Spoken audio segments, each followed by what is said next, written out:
কৃষকৰ বাবে অহা মাটিমাহ খালে কোনে কোনে ঠিকাদাৰ ৰিতেশ বাজাজৰ লুণ্ঠন ৰাজ্যৰ হাজাৰ হাজাৰ কৃষকক মাটিমাহৰ বীজ যোগান ধৰাৰ নামত এক বৃহৎ কেলেংকাৰী সংঘটিত হৈছে কৃষি বিভাগত এফাৰ্টৰ জৰিয়তে কৃষকৰ বাবে আগবঢ়োৱা এই মাটিমাহ কৃষকে লাভ নকৰিলে যদিও কোটি কোটি টকা খালে ঠিকাদাৰ ৰিতেশে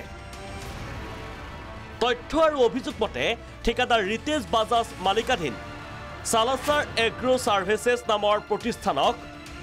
সমগ্ৰ ৰাজ্যৰ কৃষকক URD4 প্ৰজাতিৰ মাটিমাহৰ বীজ যোগান ধৰিবলৈ কৃষি বিভাগে আবণ্টন দিছিল 7,22,20,000 টকা কিন্তু এইজন ঠিকাদাৰ ৰিতেশ বাজাজে সেই সময়ৰ এপাৰ্টৰ দায়িত্বত থকা কৃষি বিষয়া মধুৰাম পাটিৰৰ সৈতে মিলি আত্মসাৎ কৰে সমুদায় ধন উল্লেখযোগ্য যে এইজন ৰিতেশ বাজাজে খুদ কৃষি মন্ত্ৰীৰ গৃহ জিলা গোলাঘাটত 1384 গৰাকী কৃষকৰ ভুৱা তালিকা প্ৰস্তুত কৰি হজম কৰিলে সমুদায় ধন কৃষকসকলৰ আধাৰ কাৰ্ডৰ জৰিয়তে প্ৰতিজন কৃষকক 8 পৰা 12 কেজি মাটিমাহ যোগান ধৰা বুলি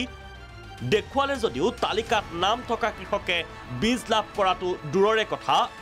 গমেই নাপায় এনে আঁচনিৰ কথা আমি গুটি আজিলৈকে নাই পোৱা আসলতে কেনেকৈ আসলতে এই নামবিলাক মানে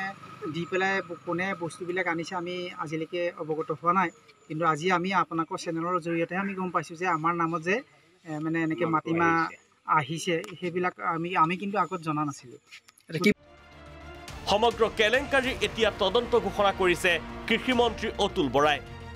অহা 30 আগষ্টৰ ভিতৰত তদন্তৰ প্ৰতিবেদন দাখিলৰ নিৰ্দেশ দিছে এতিয়া লক্ষণীয় হ'ব আবতৰীয়া সময়ত কৃষকক মাটিমাহ যোগানৰ পৰিকল্পনা কৰা কৃষি বিষয়া আৰু এইজন ধুৰন্ধৰ ঠিকাদাৰৰ কি শাস্তি হয় ব্যুৰো ৰিপৰ্ট ভিজন প্ৰাগ